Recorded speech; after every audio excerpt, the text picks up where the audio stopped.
इसके बाद मेटकॉफ की बारी आती है, जिसका समय काल बात किया जाए तो 1835 से 36 ईस्वी तक।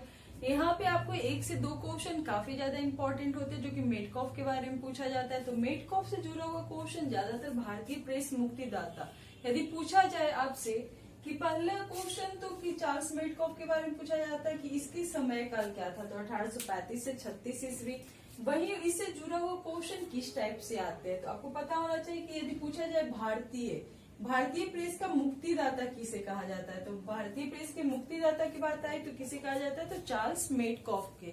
इन्होंने अपने 1 साल के कार्यकाल के दौरान ही इतने सारे प्रेस पर से नियंत्रण हटा दिया। यदि आपसे पूछा जाए कि प्रेस पर से नियंत्रण हटाने का श्रेय किसको जाता है, तो चार्ल्स मेटकॉफ को जाता है, जिसका समय काल क्या था, तो अभी जस्ट मैंने बताया 1835 से 36। तो ये भी बहुत ज्यादा इंपॉर्टेंट है, तो इसे भी वेरी वेरी इंपॉर्टेंट में आप लोग डाल सकते हो।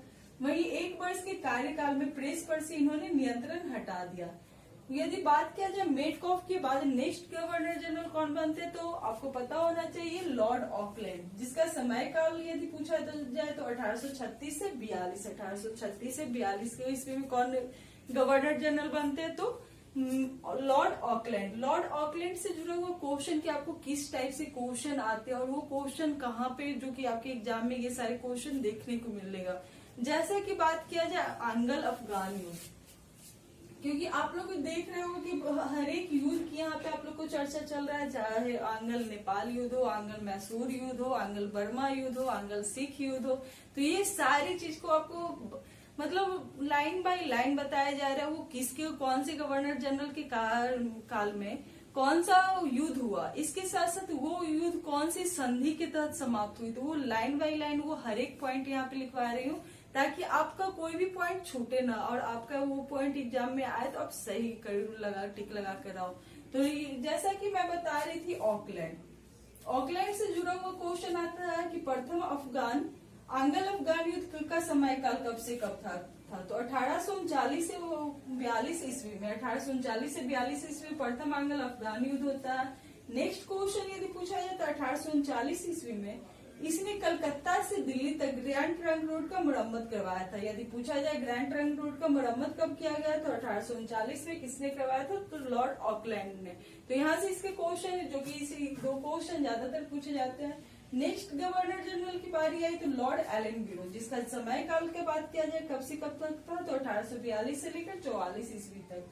वही यहाँ पे प्रथम आंग्ल अफगान युद्ध पूछा जाता है किसके मतलब समय काल में समाप्त हुआ और किसके समय काल में यह स्टार्ट हुआ था। स्टार्ट की बात आई तो ऑकलैंड, समाप्त तो एलेनबरो, क्योंकि नेक्स्ट एलेनबरो के बाद आता है तो प्रथम आंग्ल अफगान युद्ध की समाप्ति हो जाती। तो यहाँ पे आपको देखना होगा कि समाप्ति पूछ रहा है या स्टार्टिंग डेट पूछ रहा है, तो दोनों गवर्नर जनरल में चला, जहाँ पे स्टार्ट कहाँ से हुआ समाप्ति कहाँ से हुआ अभी जस्ट मैंने बताया। वही दास प्रथा का उन्मूलन, सबसे ज्यादा इसका एक्ट पूछा जाता है कि यदि दास प्रथा का उन्मूलन कौन से गवर्नर जनरल के अंदर हुआ, मतलब उनके कौन से गवर्नर जनरल के समय काल में हुआ, तो आपको पता होना चाहिए लॉर्ड एलेनबरो। और ये क्वेश्चन काफी बार पूछा जा चुका है। एक क्वेश्चन आता है कि 1843 के कौन से एक्ट के द्वारा, तो एक्ट 5 के द्वारा, तो ये भी क्वेश्चन आप लोग देख लेना। और ये क्वेश्चन दास प्रथा का उन्मूलन काफी ज्यादा इंपॉर्टेंट है। नेक्स्ट गवर्नर जनरल की बारी आती है तो लॉर्ड हार्डिंग। यहाँ पे आपको लगातार गवर्नर जनरल के सारे समय काल के और महत्वपूर्ण क्वेश्चन बताया जा रहा है। तो लॉर्ड हार्डिंग का समय काल 1844 से लेकर 48। यहाँ से आपको 2 क्वेश्चन देखने होंगे। प्रथम आंग्ल सिख युद्ध, प्रथम आंग्ल सिख युद्ध कब हुआ था, 1845 से 46 ईस्वी में। यदि पूछा जाए कि प्रथम आंग्ल सिख युद्ध में विजय किसकी हुई, तो अंग्रेजों की हुई।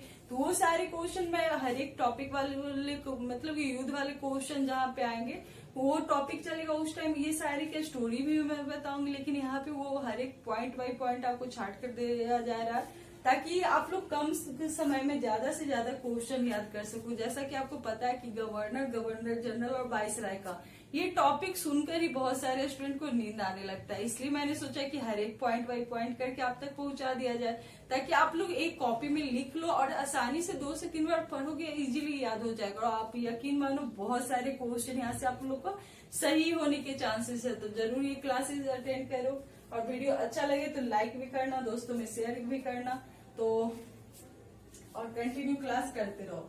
वही प्रथम आंग्ल सिख युद्ध का समय काल अभी मैंने बताया कि 1845 से 46। इसने नरबली प्रथा पर प्रतिबंध लगा दिया। नरबली प्रथा पर प्रतिबंध लगाने का श्रेय यदि पूछा जाएगा किसको जाता है तो लॉर्ड हार्डिंग।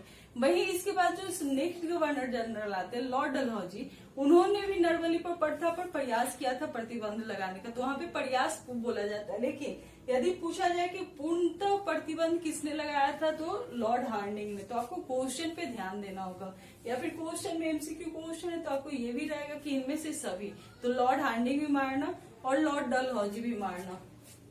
नेक्स्ट है गवर्नर जनरल। यदि आप लोग लॉर्ड डलहौजी के बारे में सुने होंगे तो लॉर्ड डलहौजी से भरा भरा क्वेश्चन आता है, मतलब यहाँ से क्वेश्चन भर भर के आता है। लॉर्ड डलहौजी हो गया, बायरन हेस्टिंग्स हो गया, लॉर्ड कैनिंग हो गया, रॉबर्ट क्लाइव हो गया, ये 5-6 टॉपिक ऐसे हैं जहाँ से क्वेश्चन ज्यादातर पूछे जाते हैं, मतलब एग्जाम का ये फेवरेट क्वेश्चन रहता है। तो लॉर्ड डलहौजी से जुड़ा हुआ मैंने ये सारे इंपॉर्टेंट पॉइंट डाले, कुछ और पॉइंट डालना बचा हुआ है तो वो भी मैं अभी जस्ट बताऊंगी, लेकिन आप लोग इतना पहले ध्यान से देखो। जैसे कि द्वितीय आंग्ल सिख युद्ध जो कब से कब तक चला था, 1848 से 49 तक चला। वहीं पंजाब का ब्रिटिश शासन में विलय कब हुआ तो 29 मार्च 1849 ईस्वी में। यदि सबसे फेमस क्वेश्चन, जगत प्रसिद्ध सिख राज्य का प्रसिद्ध हीरा, जैसा कि प्रसिद्ध हीरा कोहिनूर हीरा का नाम सबने सुना है, तो जगत प्रसिद्ध सिख राज्य का प्रसिद्ध हीरा कोहिनूर महारानी विक्टोरिया को भेज दिया जाता है। किसको भेज दिया जाता है तो महारानी विक्टोरिया को भेज दिया जाता है। किसके समय काल में तो लॉर्ड डलहौजी के काल में। वहीं द्वितीय आंग्ल सिख युद्ध जिसका समय काल 1848 से 49 के बीच में हुआ था, उस समय 3 युद्ध होते हैं और ये 3 युद्ध काफी फेमस युद्ध है जहाँ से क्वेश्चन आपके बनते हैं। यदि बात किया जाए प्रथम युद्ध, जैसा कि मैंने यहाँ पे सारे युद्ध के नाम भी लिख दिए हैं, मतलब कि आपको कोई भी परेशानी नहीं होगी यदि गवर्नर से जुड़ा हुआ क्वेश्चन आएगा। प्रथम यदि पूछा जाए जो कि 48 से 49 की ईस्वी में ही आपको देखना है, रामनगर युद्ध।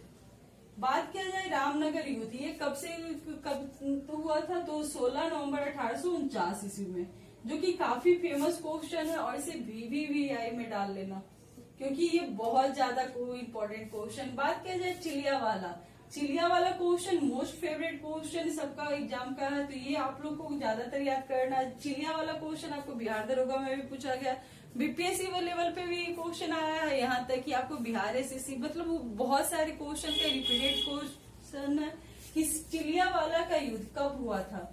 यहाँ तक कि आपको स्मॉल डेट भी पूछा जाएगा, ये मतलब कि जनवरी 1849 याद करते हो, इसके साथ साथ आपको 13 जनवरी ये डेट आप लोग याद कर लेना कभी। अब क्वेश्चन आपको ईस्वी तो सबको याद हो जाता है लेकिन डेट नहीं याद होता, लेकिन अब क्वेश्चन डेट से भी जुड़ा हुआ आता है।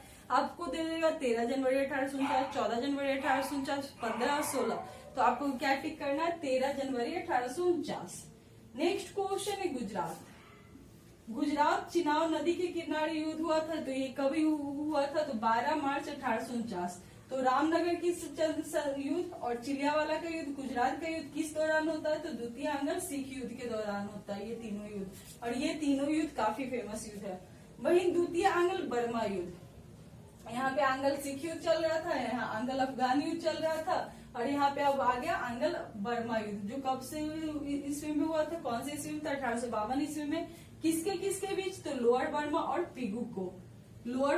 पिगू के बीच में हुआ था, जिसमें अंग्रेजी राज्य में मिला लिया गया था। इसके साथ साथ इनाम कमीशन, ये 2 क्वेश्चन डलहौजी का फेमस क्वेश्चन। जैसे कि आपको डलहौजी याद आया होगा तो बहुत सारे हड़प नीति भी सोच रहे होंगे कि अब तो हड़प नीति आएगी, यहाँ तक कि अब आएगा रेलवे के बारे में, तार संचार के बारे में, तो वो सारी चीज भी आएगा, थोड़ा वेट करो। वही इनाम कमीशन सबसे ज्यादा इंपॉर्टेंट क्वेश्चन। इनाम कमीशन की स्थापना कब हुई तो 1852 में ईस्वी में हुई, जो कि डलहौजी के समय काल में।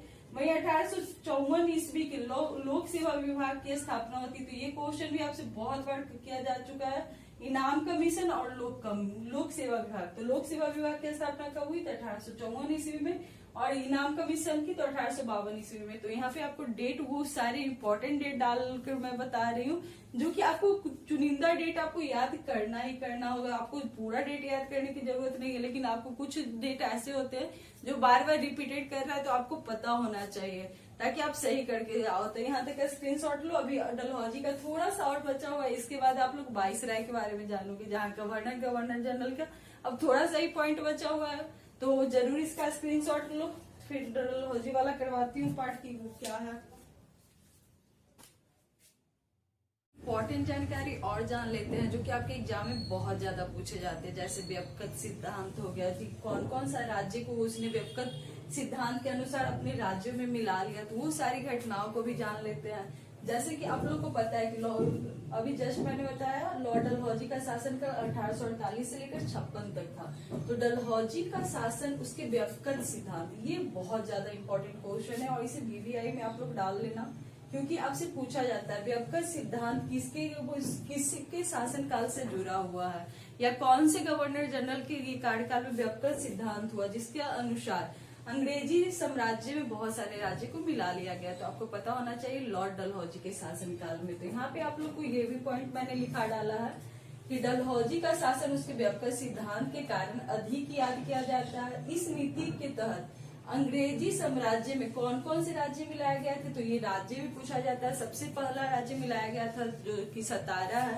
सतारा बहुत बार एग्जाम में आ चुका है, इसका डेट भी आपको पता होना चाहिए कि सतारा को कब अंग्रेजी राज्य में मिला लिया गया था, तो 1848 ईस्वी में। तो ये बहुत ज्यादा इंपॉर्टेंट हो जाते, तो इसे याद कर लेना 1848 ईस्वी में जो कि सबसे पहले सतारा राज्य को मिलाया गया था। बात किया जाए दूसरे नंबर पे तो जैतपुर जो कि बुंदेलखंड में है और संभलपुर जो कि उड़ीसा में है। तो पहले सतारा, फिर जैतपुर, संभलपुर कब मिलाया गया था, तो 1849 ईस्वी में। नेक्स्ट है बघाट। बघाट कहाँ पे, तो हिमाचल प्रदेश में। इसे कब अंग्रेजी साम्राज्य में मिला लिया गया था, तो 1848 हो गया, 49 हो गया, तो ये 1850 में हुआ। तो ये 6 चीज आपको 6 राज्य का हमेशा याद होना चाहिए। उदयपुर की बात किया जाए तो 1852। ये क्वेश्चन आपको कहाँ पे पूछे जाते हैं, जो मिलान वाला चिन्ह होता है कि निम्नलिखित स्थानों को मिलान करे, इसके मतलब कौन कौन से साम्राज्य और किस ईस्वी में मिलाया गया। तो ये ज्यादातर आपको मिलान करने वाले में रहेंगे। या फिर पूछा जाता है कि इनमें से कौन सा जो कि अंग्रेजी साम्राज्य में मिला लिए गए राज्य है वो कौन से ईस्वी में हुआ। तो यहाँ पे आपको ईस्वी दिया हुआ रहेगा, तो ईस्वी आपको ज्यादातर पकड़ना है, तो आसानी से याद हो सकता है। 1848 में सतारा हो गया, 1849 में हो गया जैतपुर, 1850 में बघाट, फिर 1852 उदयपुर, 1853 झांसी, 1854 नागपुर। सिर्फ 1851 छूटा हुआ, बाकी सब में है। तो 1848 से लेकर 1853 का सिर्फ याद करना है 54 तक नागपुर। बघाट हो गया। झांसी कब किया गया था, 1853 ईस्वी में। नागपुर 1854 ईस्वी में। वहीं इस डलहौजी से एक क्वेश्चन और आता है कि डलहौजी जो कि शिक्षा संबंधित बुट डिस्पेच शब्द किससे जुड़ा हुआ है, तो शिक्षा से जुड़ा हुआ है। बुट डिस्पेच कब लागू किया गया था, तो 1854 ईस्वी में लागू किया गया था। किसके शासन काल में, उस समय गवर्नर जनरल कौन थे, तो लॉर्ड डलहौजी थे। तो ये सारे क्वेश्चन काफी ज्यादा इंपॉर्टेंट है और बहुत बार ऑलरेडी एग्जाम में आ चुका है और आने वाले एग्जाम में भी ये सारे क्वेश्चन देखने को मिलेगा। तो यहाँ पे 1854 शिक्षा संबंधित सबसे पहले कि बूट डिस्पेच किससे संबंधित है, तो शिक्षा संबंधी सुधार जो कि बूट डिस्पेच के नाम से जाना जाता है 1854 ईस्वी में लागू किया गया था, जो कि लॉर्ड डलहौजी ने लागू किया था। नेक्स्ट है रेलवे। डलहौजी का भारत में रेलवे का जनक माना जाता है। डलहौजी को भारत में रेलवे का जनक माना जाता है। यदि भारत में पहली बार पूछा जाए तो 16 अप्रैल 1853 ईस्वी में बम्बई से थाने रेल चली थी। कितने किलोमीटर के दौरान, तो 34 किलोमीटर। तो ये भी क्वेश्चन पूछा जाता है। यदि पूछा जाएगा भारत में रेलवे का जनक किसे माना जाता है, तो डलहौजी को। बम्बई से थाने तक कब चला था, तो 1853 ईस्वी में। कितने किलोमीटर, तो 34 किलोमीटर। तो यहाँ तक तो आप लोगों ने जाना भारत के गवर्नर जनरल के बारे में। तो भारत का अंतिम गवर्नर जनरल के बारे में जान लेते हैं, जो कि लॉर्ड केनिंग है। ये क्वेश्चन भी काफी ज्यादा पूछा गया होगा। यदि आप लोगों ने पहला वीडियो देखा होगा तो वहाँ पे मैंने सबका कर्मानुसार लिस्ट भी दे रखा है। यदि आपने अभी तक नहीं देखा है तो जाकर देख सकते हो। वहां से आसानी से सारे लिस्ट आप लोग मतलब समझ सकते हैं कि सबका कर्मानुसार कैसे है। तो मैंने एक लिस्ट वाला वीडियो ऑलरेडी डाल रखा है। तो लॉर्ड केनिंग का शासनकाल कब से कब तक था, तो 1856 से लेके 1862 तक। लॉर्ड केनिंग का अब मैं आपको नेक्स्ट वीडियो में बताऊंगी। यहाँ तक आपको ये अभी तक पता चला कि भारत का अंतिम गवर्नर जनरल, यदि पूछा जाए अंतिम गवर्नर जनरल कौन था, तो लॉर्ड केनिंग। लेकिन ये भारत का प्रथम वाइसराय भी था। तो भारत का प्रथम वाइसराय कैसे बना, ये सारी चीज तो मैंने ऑलरेडी बता रखा है। यदि भारत का वाइसराय वाला भी अभी से मैं यहाँ पे करवाऊंगी तो बहुत लंबा वीडियो चला जाएगा। तो अभी तक आप लोगों ने क्या क्या जाना, गवर्नर। यहाँ पे थोड़ा सा शॉर्ट आप लोग को मैं बता देती हूँ कि अभी तक आप लोगों ने क्या क्या जाना है यहाँ पे। इस वीडियो में ये वीडियो बहुत ज्यादा खास होने वाला है, क्योंकि ये यहाँ पे एक ही वीडियो के माध्यम से बहुत सारे क्वेश्चन आपके सॉल्व हो चुके हैं। तो सबसे पहले आप लोगों ने जाना कि बंगाल के गवर्नर के बारे में, फिर बंगाल का गवर्नर 1773 के रेगुलेटिंग एक्ट के तहत सबसे पहले बंगाल का गवर्नर, इसके बारे में जाना, जो कि रॉबर्ट क्लाइव से स्टार्ट हुआ था। बंगाल का गवर्नर जनरल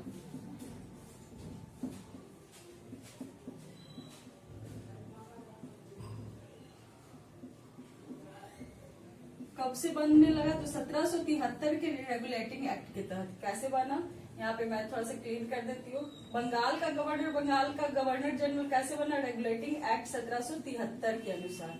फिर बंगाल का गवर्नर जनरल भारत के गवर्नर जनरल कैसे कहलाने लगा?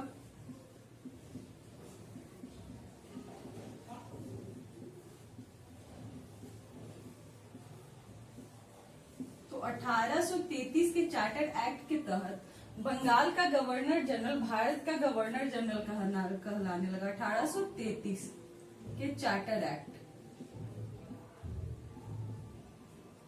फिर वही भारत के गवर्नर जनरल को भारत का वाइसराय, जैसा कि भारत का अंतिम गवर्नर जनरल मैंने क्या बताया, लॉर्ड कैनिंग है।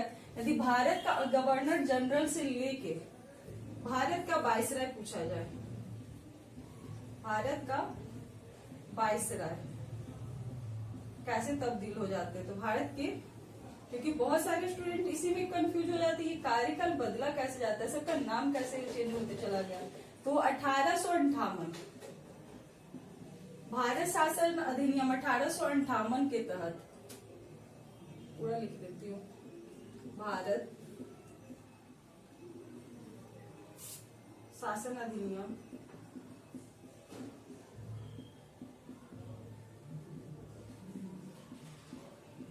1858 के तहत, 58 के तहत भारत का गवर्नर जनरल भारत का वाइसराय कहलाने लगा। फिर भारत का वाइसराय फिर पुनः स्वतंत्र भारत के गवर्नर जनरल कहलाने लगे। फिर स्वतंत्र भारत के गवर्नर जनरल से किस बात किया जाता है? फिर स्वतंत्र भारत का गवर्नर जनरल स्वतंत्र भारत का भारतीय गवर्नर जनरल बनते हैं, जो कि सीडी राजगोपालाचारी बनते हैं। तो वो सारे करवाऊंगी इस वीडियो के थ्रू। आपको यहाँ से यहाँ तक का कार्यकाल समझ में आया, जो कि मैंने रॉबर्ट क्लाइव से लेके सबका वारेन हेस्टिंग्स के बारे में बताया। फिर आपको डलहौजी तक यहाँ तक पता चला, डलहौजी से केनिंग से स्टार्ट होता है यहाँ तक। तो ये सारे कार्यकाल मैंने ऑलरेडी बता रखे हैं। तो शुरू से लेकर ये वीडियो अभी तक आपको कैसा लगा? यदि वीडियो अच्छा लगा होगा तो नेक्स्ट वीडियो जरूर देखना, क्योंकि आपको नेक्स्ट वीडियो में भारत का वाइसराय से स्टार्ट होगा। ये तीनों इस वीडियो में कवर हो चुका है, तो नेक्स्ट वीडियो यहाँ से आपका स्टार्ट होगा।